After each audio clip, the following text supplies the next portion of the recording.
Sometime after Jesus was resurrected, he made breakfast for the disciples on perhaps this very beach.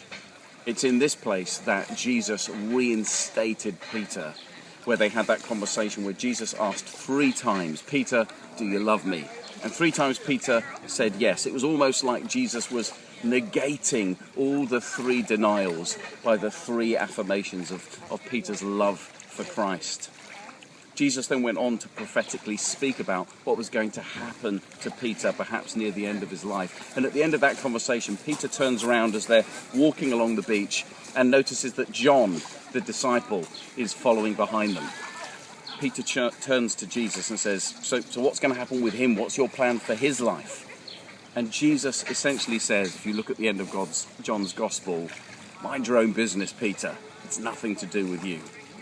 It's a great reminder that we can go through the whole of our life being crippled by comparison, wondering what God is going to do in someone else's life, or feel cheated that we want their life, their stuff. But actually, God has a plan for us. In the history of the universe, there will never ever be another you.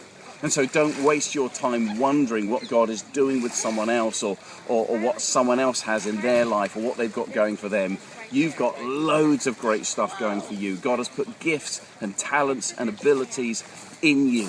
He has a perfect plan for your life. He's got things for you to embrace and live out and for you to make your mark in the world.